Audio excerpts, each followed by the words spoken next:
Friends, नमस्कार। हर हर महादेव। 28 अक्टूबर 2023 को साल का अंतिम चंद्र ग्रहण पड़ने वाला और ये चंद्र ग्रहण अपने आप में बहुत ज़्यादा विशेष महत्वपूर्ण है, क्योंकि ये शरद पूर्णिमा की मध्य रात्रि में पड़ने वाला जो चंद्रमा 16 कला और अमृत की धारा पृथ्वी पर बरसाता, उसी को राहु गिरफ्त कर लेगा।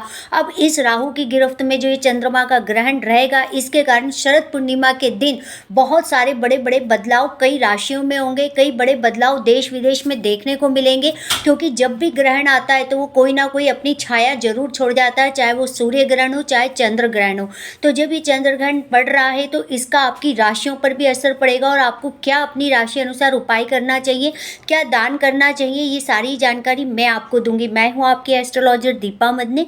सबसे पहले हम जान लेते हैं कि चंद्र ग्रहण का सूतक काल कब लगने वाला है। तो 28 अक्टूबर की शाम को 4:05 से चंद्र ग्रहण का सूतक काल प्रारंभ हो जाएगा और चंद्र ग्रहण 28-29 की मध्य रात्रि को 1:05 से प्रारंभ होगा तो 2:22 तक रहने वाला और 2:22 से ही सूतक काल भी समाप्त हो जाएगा।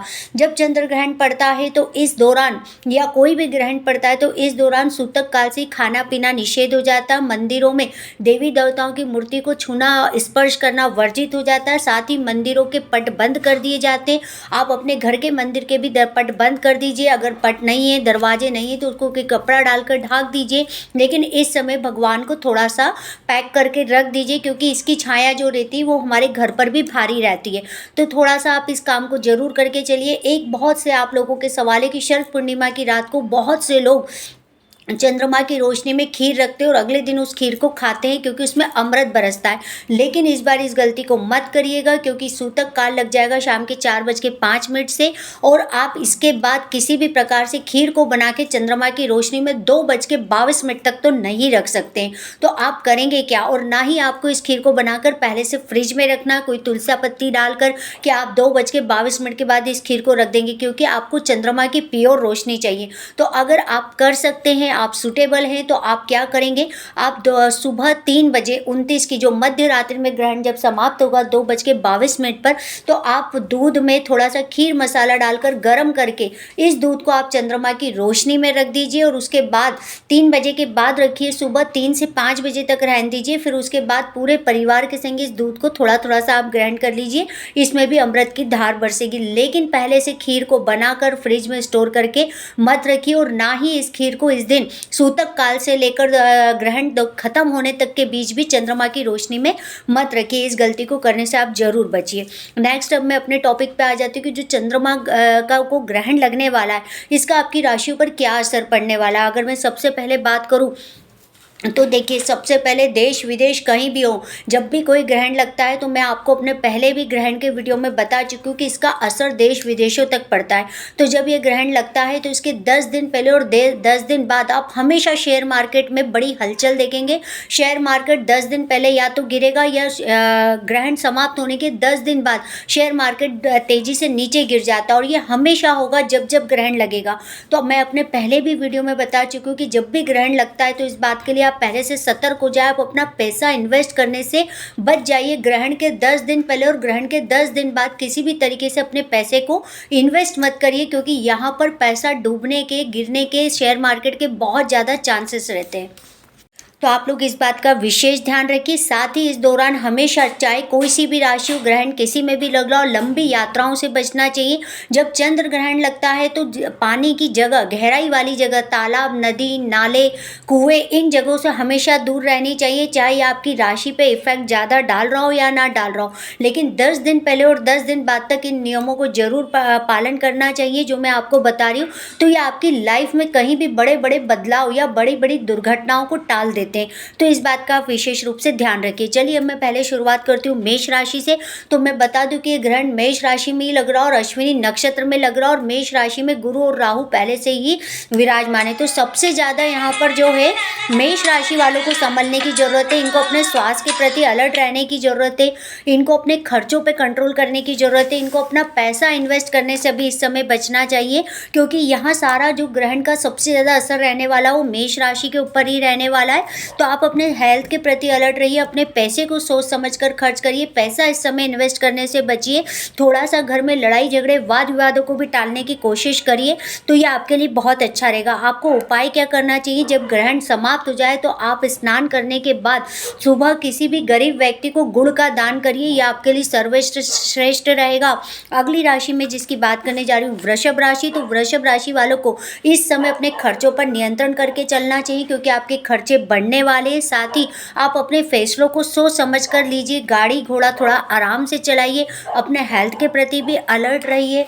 इस दौरान आपको मानसिक परेशानियां घेर सकती, तो मानसिक परेशानियों से निकलने की कोशिश करिए, अपने आप को दबाव में मत महसूस करिए।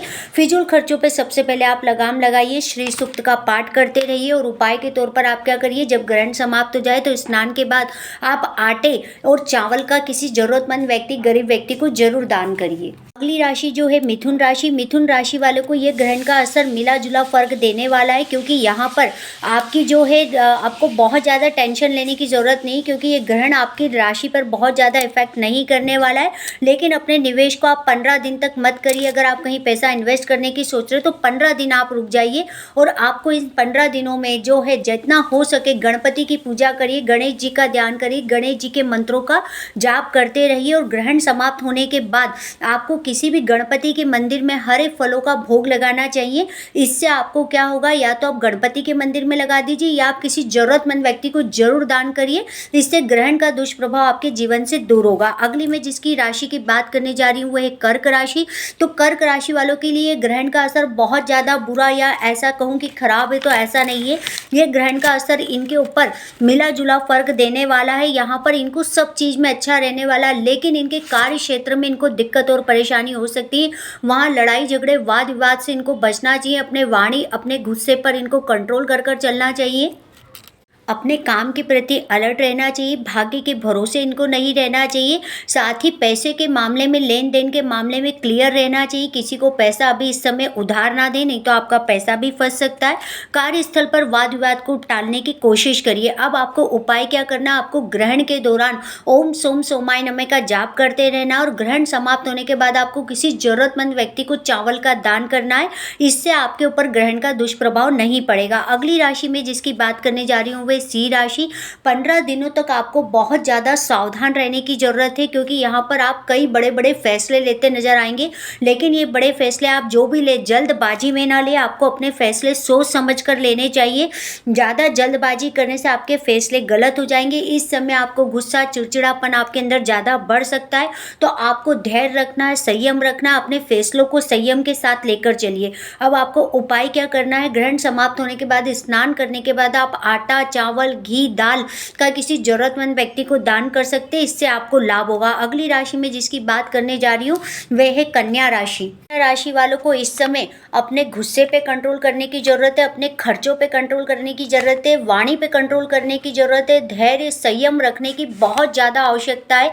गाड़ी को आप अगर चलाते हैं तो बिल्कुल आराम से चलाइए। ऐसा नहीं कि आपका ध्यान कहीं और आप गाड़ी चलाते जा रहे, तो गाड़ी घोड़ा आप थोड़ा सा आराम से चलाइए। गहरे पानी से हमेशा के लिए दूरी बना लीजिए। हमेशा मतलब आने वाले 6 महीने और स्पेशली 15 दिन तो बिल्कुल ही दूर रहिए, और ग्रहण वाले दिन तो बिल्कुल ही दूर रहिए। गहरा पानी, तालाब, कुआं, नदी, सरोवर से आपको इस समय दूर रहने की आवश्यकता है। इस समय आप अपने खर्चों को बिल्कुल भी मत बढ़ाइए, नहीं तो आपके ये खर्चे आपके लिए जी का जंजाल बन जाएंगे, और आपको इनको चुकाने के लिए कर्ज तक लेना पड़ सकता है। तो अपने खर्चों को सोच समझ कर खर्च करिए कि आपको अपना पैसा कहाँ खर्च करना है। खर्चों पे सबसे ज़्यादा नियंत्रण करने की आपको इस समय आवश्यकता है।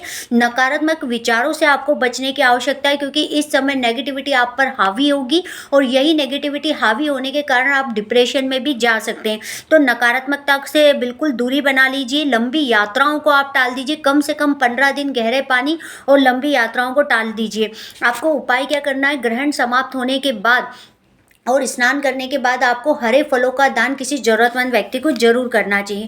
अगली राशि में तुला राशि की बात करूँ तो तुला राशि वालों के लिए भी यही कहूँगी कि इस समय इन्हें कोई दिक्कत और परेशानी ज़्यादा होती नहीं दिख रही, लेकिन अपने कार्य को डिसिप्लिन से पूरी तरीके से करते रहिए, लेकिन अपने मन में अहंकार को मत आने दीजिए। अगर तुला राशि वालों ने अहंकार करा तो ये ग्रहण इनके लिए मुसीबत खड़ी कर देगा, क्योंकि इनको इस समय अहंकार से दूर रहना है। सबसे विनम्रता से बात करनी, चाहे वो अपना परिवार परिवार हो, चाहे कार्यक्षेत्र हो, चाहे अपने दोस्त हो, कहीं भी विनम्रता इनका मूल हथियार रहेगा। अगर इनमें अहंकार आया तो ये ग्रहण इनको अच्छे खासा नुकसान पहुंचा देगा। तो तुला राशि वालों को अपने अहंकार से दूर रहना है।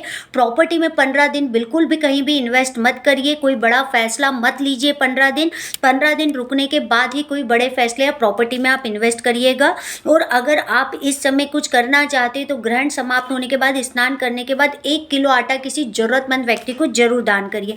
अगली राशि में वृश्चिक राशि की बात करने जा रही हूँ। तो 15 दिन तक हर काम में इनको सावधानी रखने की विशेष आवश्यकता है। कार्यों में इनको जल्दबाजी करने की जरूरत नहीं, जल्दबाजी में इनके फैसले गलत हो जाएंगे। बड़ी लंबी यात्राओं को इनको 15 दिन के लिए टाल देना चाहिए। किसी भी तरह की लंबी यात्राओं को इनको इस समय नहीं करना चाहिए। स्वास्थ्य का भी अपने ध्यान रखना चाहिए, क्योंकि स्वास्थ्य अगर इनका बेहतर रहेगा तो इनको सब कुछ ठीक रहेगा। अगर इनकी लाइफ में किसी भी तरह की कोई प्रॉब्लम चल रही तो इस समय इनको धैर्य और संयम से निकालना चाहिए। अगर हेल्थ से रिलेटेड पहले से कोई दवा गोली चली आ रही तो अपनी हेल्थ से रिलेटेड दवा गोली को लेना बिल्कुल मत भूलिए, इसको टाइम पर लेते रहिए। आपको उपाय क्या करना है, ग्रहण समाप्त होने के बाद, स्नान करने के बाद गुड़ का दान किसी जरूरतमंद व्यक्ति को जरूर करिए, इससे आपको लाभ होगा। धनु राशि वालों की बात करूँ तो धनु राशि वालों को भी इस समय अपने कार्य के प्रति अलर्ट रहना चाहिए। वैसे इनको ग्रहण कहीं नुकसान देते नहीं दिखता है, लेकिन अगर इन्होंने आलस्य को बढ़ा लिया, अपना काम दूसरे के भरोसे टाल दिया तो इनको बड़ा नुकसान हो सकता है। इनको अपने काम के प्रति अलर्ट रहना चाहिए, अपना काम किसी दूसरे के ऊपर नहीं डालना चाहिए। धनु राशि वाले को उपाय क्या करना है, ग्रहण समाप्त होने के बाद, स्नान करने के बाद पीली मिठाई आप किसी जरूरतमंद व्यक्ति को दान करिए, इससे आपको लाभ होगा। अगली राशि में जिसकी बात करने जा रही हूँ वह है मकर राशि। मकर राशि वाले को ग्रहण से बिल्कुल भी घबराने की जरूरत नहीं, क्योंकि कार्य क्षेत्र में इनकी स्थिति बेहतर होने वाली, मेहनत का इनको फल मिलने वाला है। बस इनको अपने आज के काम को कल पर नहीं टालना चाहिए। कोई बड़ा इन्वेस्टमेंट अगर ये करना चाह रहे हैं तो पहले परिवार वालों की बैठकर पूरी सलाह मशवरा कर ले, उसके बाद ही कहीं बड़ा इन्वेस्टमेंट करिए। लेकिन मैं जो कहती आई हूँ वही कहूँगी कि ग्रहण के 10 दिन पहले और ग्रहण के 10 दिन बाद तक पैसा इन्वेस्ट करने से पहले 100 बार सोचिए। और शेयर मार्केट में लगाने के लिए तो बिल्कुल भी मत सोचिए, क्योंकि यहाँ पर या तो शेयर मार्केट चंद्र ग्रहण के 10 दिन पहले नीचे गिरेगा या ग्रहण समाप्त होने के 10 दिन बाद नीचे।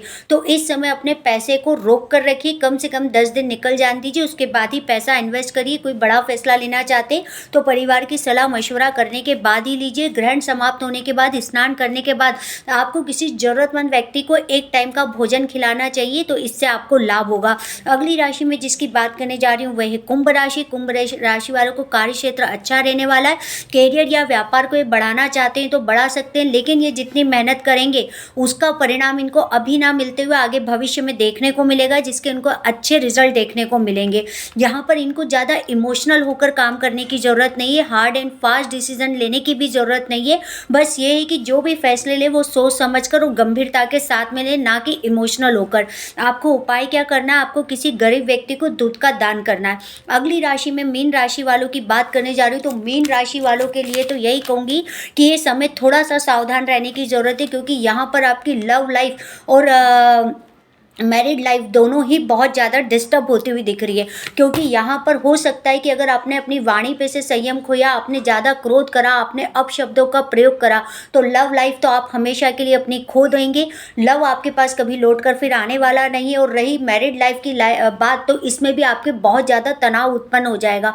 तो आपसे आपके जीवन की बहुत कीमती चीज़ खो सकती है। तो अपने गुस्से पर कंट्रोल करिए, अपने वाणी पर कंट्रोल करिए, धैर्य रखिए। और वाणी और संयम ये दोनों ही चीज़ आपको इस समय बैलेंस बनाकर कंट्रोल कर चलनी है। तो आने वाले समय में आपको सबसे ज़्यादा अलर्ट अगर रहना है तो रिश्तों के प्रति रहना है। तो यहाँ पर आपको ये जरूर करना है कि आपको गलत भाषा का प्रयोग नहीं करना है, आपको अपने लव पार्टनर या लाइफ पार्टनर के संग गलत बर्ताव नहीं करना है। इस बात को आप विशेष रूप से ध्यान रखिए। आप जिस भी संबंध को दिल से निभाना चाहते हो उसके संग गलत बिहेवियर और गलत भाषा का बिल्कुल प्रयोग ना करें, नहीं तो वो संबंध आपसे हमेशा के लिए दूर हो जाएगा। तो वाणी पर कंट्रोल करिए, क्रोध पर कंट्रोल करिए, शांत रहिए, धैर्य रखिए, समय निकल जाने दीजिए, सब कुछ ठीक हो जाएगा। तो यही कहूँगी कि मीन राशि वालों के लिए कि आपको ये समय धैर्य, संयम और कंट्रोल से करने का है। राशि वालों को ग्रहण समाप्त होने के बाद उपाय क्या करना, आप स्नान करने के बाद आटा, चावल, घी, दाल, गुड़ और नमक का दान किसी जरूरतमंद व्यक्ति को जरूर करिए, इससे लाभ होगा।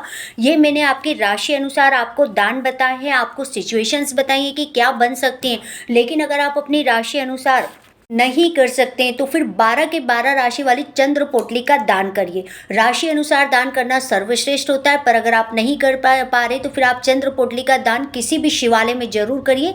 एक सूती कपड़ा लीजिए 1 मीटर, उसमें 1 किलो चावल रखिए, उसमें थोड़ा सा आप चीनी रखिए, एक दूध की थैली, आपके पास चांदी का टुकड़ा है तो ठीक, नहीं तो एक सफ़ेद पुष्प, और अगर चांदी का टुकड़ा नहीं तो 1 का सिक्का रख के इस पोटली को बांध कर आप किसी भी शिवालय में चंद्र ग्रहण समाप्त होने के बाद जरूर रख कर आइए। 12 के 12 राशि वाले लोग कर सकते हैं, तो इससे आपको जरूर लाभ होगा। अभी जो मैंने आपको राशि अनुसार उपाय बताए हैं, जो आप अगर इनको करते हैं तो इससे भी आपको विशेष लाभ होगा। उम्मीद करती हूँ कि मेरी दी गई जानकारी आपको अच्छी लगी होगी। वीडियो पसंद आया हो तो लाइक, शेयर और सब्सक्राइब करिए।